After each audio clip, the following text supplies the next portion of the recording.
Hello and welcome to another Nations League video. Today the focus will be on League A Group 1. We've got two fixtures to cover in the final group stage game. Looking into the results of the last fixtures, we saw Portugal ease past Poland by a 5-1 margin, so they have officially secured top spot in the group. But for the other three teams, as you can see, this is what the group looks like now. Plenty to still play for. For Croatia, they obviously are 3 points clear of the bottom two, but they have got a tough fixture against Portugal. So their second spot is not yet secured completely. So still lots to play for. The first game to cover is Portugal against Croatia. So as I just mentioned, Portugal is obviously secure. They're on 13 points after 5 games, unbeaten. Croatia are second. They just need one more point to secure qualification.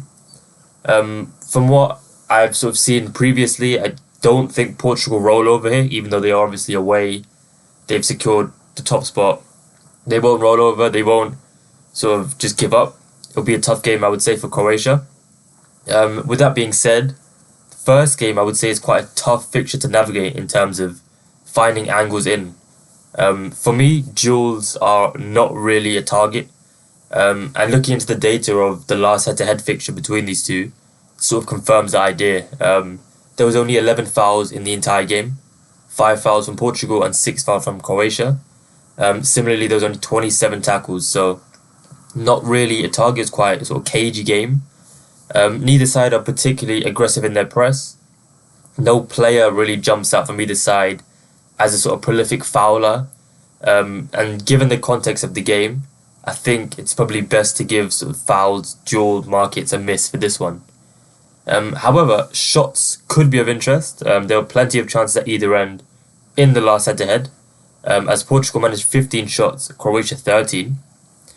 I think from a Roberto Martinez perspective, there are two ways he can really approach this game. He'll either rotate his squad, go with players that are eager to make an impression, make their national debut, players that might be more hungry to impress on the national stage, but they'll be obviously weaker on paper. Or he can go full strength, as he has been doing, go for the win, look to finish the group stages on a high, with his regular starters. And I would imagine it's the latter. And if that is the case, I think the starting players might just have in their mind that top spot is already secure. Potentially that leads to a drop-off in efficiency or a lack of intent from Portugal. So I think either way, in either of those situations, we either get a weakened Portugal side or a complacent Portugal side. And in that scenario, I think Croatia are a team to back because they have every reason to go strong. I think the only player they're really missing is Kramaric, who got a yellow card in his last game, so he'll be suspended for this one. Alternatively, when you get these kind of games with very little to play for, there can be a tendency for the safety to come off and teams just look to put on a show. And based on that, my first angle actually is for both teams to score and over 2.5 goals at 2.2 with Bet365. I do fancy there to be at least 3 goals in this one. If we look into the results from either team, we've seen Portugal land over 2.5 goals in 4 out of their 5 games, only failing against Scotland. In that game, Scotland were content with a 0-0 draw, and Portugal just had one of those days where they couldn't really break them down. So other than that, if we exclude that game, both teams to score and over 2.5 goals landed in 4 out of 5 of their games. Similarly, Croatia have been quite a good target for goals so far. This selection has actually landed in 3 out of 5 for those we've seen, including the reverse fixture, which was round 1 of the group. So that game finished 2-1. I think a 2-1 scoreline is probably the most likely scoreline. I can definitely see Portugal getting on the score sheet. I doubt they get shut out, regardless of who they decide to play. I think going forward, they have so many options. Even if they are to rotate, they have so many quality options in the attacking third. And I can definitely see them scoring at least 1 goal against the Croatian defence, who haven't looked exactly watertight. I thought they were poor against Scotland. Obviously, they were down to 10 men, but they did allow a lot of chances, and Scotland probably could have made it more. But I also don't think Croatia gets shut out in back-to-back games. Obviously, the red card did affect them against Scotland, being so early. But they still did create chances, especially in the first sort of 10-15 minutes. They had a lot of chances against Scotland. And they return home. They will need at least a draw. So I can see them getting on the score sheet as well. And as I say, in these kind of games where there's not much to play for, you can sort of see the safety come up a bit. And I hope that is the case for Portugal in this scenario. But I do think we see goals in this one. And I think to get this price at odds against is big. I would sort of have this close to sort of 1.8, 1.9, along the same price as over 2.5 goals. And the reason being, every time either of these sides has seen over 2.5 goals, it's been both teams scoring over 2.5 has landed as well. So I don't think they're necessarily sort of mutually exclusive. So we can get the bigger price here. 2.2 I think is a nice one. Second angle, sticking with sort of big markets, it's for Croatia to accumulate the most corners at 2.1 with Bet365. Now, on the surface, this might seem a bit of an odd one, because obviously Portugal are a very forward-thinking side, they're very progressive. But if we look into the data, they've actually only won the corner count in 2 out of their 5 games, Portugal. And that was against Scotland in both fixtures. So in the home fixture, they accumulated 12 and conceded 6 to Scotland. But in that game, again, it's remained relatively close. Scotland kept it tight, and they were very deep. It was a sort of game state that promoted Portugal to accumulate a lot of corners, and they duly did. There was a similar fixture, it was a similar sort of game in the away leg in Scotland, as the home side sort of stayed resolute. Portugal struggled to break them down, and because of that, accumulated a lot of corners. Excluding those games against Scotland, they lost the corner count in both games against Poland and Croatia in the reverse fixture. So that in itself inspires me with a bit of confidence. But actually looking into Croatia's data, they've won the corner count in all 5 of their games so far. So the data, I would say, looks really good. If we combine the two, it's landed in 8 out of 10 games. So again, to get this at odds against 2.1 looks pretty big on the surface. Landed in the reverse fixture where Croatia had 7 corners compared to 5. It's worth noting though in that game that obviously Portugal did win and were winning from I think it was the 35th minute onwards. So obviously Croatia had an ideal game state from that point to accumulate corners, which is not guaranteed for this game. But actually looking into how the corners were split, Croatia only managed 2 corners in the second half in that game, whereas Portugal had 4. So even though they did have the positive game state, it didn't necessarily reflect in the corner count, because Croatia started off strong anyway. Even though they were away, so it was round 1 against a sort of strong Portugal side, they were very aggressive in their approach, they were attack-minded, and I would imagine it's the same here, given that they're not yet safe, but Portugal are. So I really like that as a second price. As I say, duels aren't really a target, and shots can be a bit iffy with these kind of games. So I'm gonna wait for markets to release. Obviously, we haven't got full markets yet, being a Sunday, but those two are my favorite angles so far for this game. Moving on, we've got Poland against Scotland. Now, this is a bit more of an interesting game because in terms of the rankings, both sides sit on 4 points. Poland are obviously only ahead based on the head-to-head record. Contextually, what it means is 4th would be automatically relegated from League A. 3rd would go into a relegation playoff. So it is quite important, this game. A draw will not be enough for Scotland because they lost the reverse fixture, even though Poland are obviously on a much worse goal difference. So it is must win for them again, as it was against Croatia. It's worth noting though, it was a must win game against Croatia and they did oblige. So they've done it before, they'll have that in the back of their mind.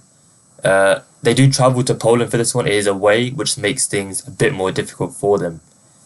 First angle for me is a similar one to which I took against Croatia, and that is for McTominay to register 2 or more shots, and for one of those to be on target. So that comes out at 1.95 with Bet365. That's actually an identical price to what we got against Scotland, which I think is very interesting, because it did land against Croatia. It did land in that game. He had 2 shots, one on target. But I think from watching the game, that seemed to be his absolute flaw, because every sort of cross was targeted at him. Scotland aren't a really incisive team. They're not going to sort of play quick football to pass through the defence. So a lot of their attacks are sort of working the ball out wide and getting a cross in from there. And every single cross was aimed at McTominay's head. In this game, he only got on the end of one of those.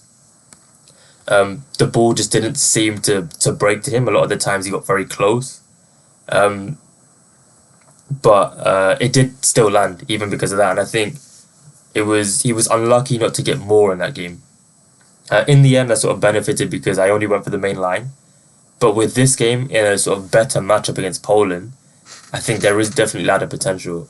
If we look into how he performed in the reverse fixture, he was absolutely dominant. He had 5 shots, 2 on target. He scored, and he also had a disallowed goal. So, based on that, I would say there is definitely ladder potential. But even to sort of like this anytime goal scorer kind of markets, just based on how important it is for Scotland, I think he's guaranteed the 90 based excluding any sort of injury or anything like that. And again, he just will be the target for every cross into the box for the full 90 minutes. So with a better matchup against Croatia, I think it's surprising to see the same price on offer from Bet365. Last time, Paddy Power were actually top price. They're yet to release their line, so I can't do any odds comparison.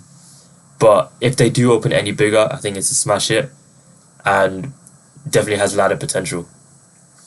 The next sort of couple of angles are a bit interesting because we haven't actually had markets released. So what I'm gonna just do is go into sort of an angle that I will have my eye on, or will be looking at, keeping tabs on as markets are released throughout the day, hopefully. And the first one is for Zalewski to register a shot. Currently priced at 1.4 with Bet365, but as I say, hopefully some other books open a bit bigger when they do eventually open up.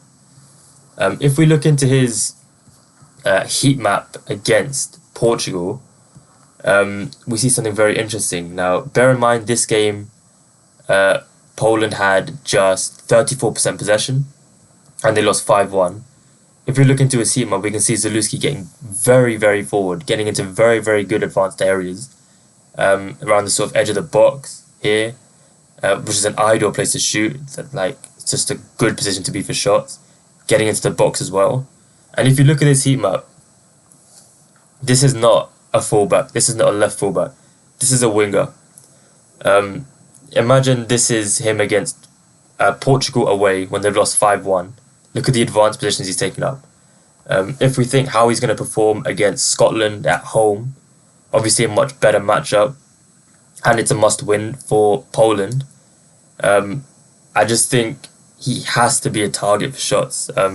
Looking into the data, he's landed a shot in 5 out of 5 Nations League games so far, including a shot on target in 4 out of 5 as well. So he's just been such a good player to target for shots so far. He scored 2 goals. He's had 2 or more shots in 2 out of 5 of those games. One of them being against Scotland. However, that game was a bit different because he took a penalty in the last minute, which I don't think he would get the opportunity to do again. He only took that because Lewandowski he had been substituted, and so had Zielinski. So I think Zalewski will be third in line. Obviously, Lewandowski won't play this game. He's injured. But Zielinski will. So I don't think he'll be a likely penalty taker again. I think that was a sort of one-off. But excluding that, he did have a shot against Scotland anyway. So I think if we can get a sort of price around 1.6 or higher for him as books open up, I think it's another smash hit. I think good matchup. He's at home. must win, so we should see the 90. And he's a right-footed left winger. I'm going to call him a winger just because of how advanced he plays. And anyone who's been following me for a while knows I love backing a right-footed left winger just because he has a tendency to cut in. And naturally, when you do that, the sort of angles are so favourable to shoot from distance. And he's clearly got a good strike on him, Zalewski. So, one to target for shots and shot on target. Again, I think there is ladder potential just given the context of the game, given that he's at home and given that it's a good matchup against Scotland. For my next bit, I'm actually going to stick with the same player in a different market, and it's for Zalewski to draw 2 or more fouls. Again, we haven't got markets open yet, but I would imagine this price opens around sort of 1.6, 1.7. It did open much bigger on Sky, but by the time I had posted it, it shortened quite a lot. So if we can get 2 or more fouls drawn for Zalewski at evens or thereabouts, it's a fantastic play because it's landed in 5 out of 5 games so far in the Nations League for him, including 4 against Scotland in the reverse. So he's a player who is really used as an outlet, and it's because he has raw pace. He's very, very quick, and he's got good dribbling capabilities.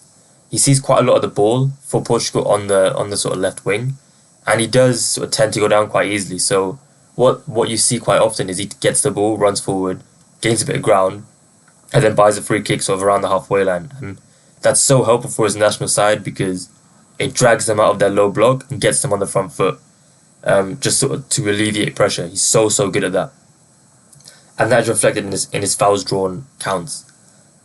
If we can get this as a single, backable as a single, I think it's fantastic price, definitely ladder potential. And the reason I say that is because he has a good matchup here against Ralston, who is a Scotland right back. What I would suggest is if we do get a price around 1.6, 1.7, to double it with Ralston to commit a foul, just to push that up a bit. Two correlated stats, obviously. So the Scottish right back has landed a foul in 4 out of 5 games in the Nations League so far. He's averaging 1.4 fouls per 90, and he's made 2 or more fouls in 3 out of 5 games. So he's got good data to sort of back up making fouls, and he draws a good matchup against Zalewski, obviously. But as I say, let's wait for markets to release. They're not out yet. Hopefully they are by the evening. And once they are, I'll be confirming all these bets over on Twitter and also on the Telegram channel, which will include a full staking plan.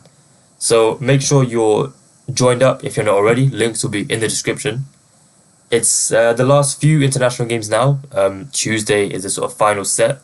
So we'll be looking to finish strong before turning our attention back to the Premier League. So once again, thank you for your support and best of luck for any bets.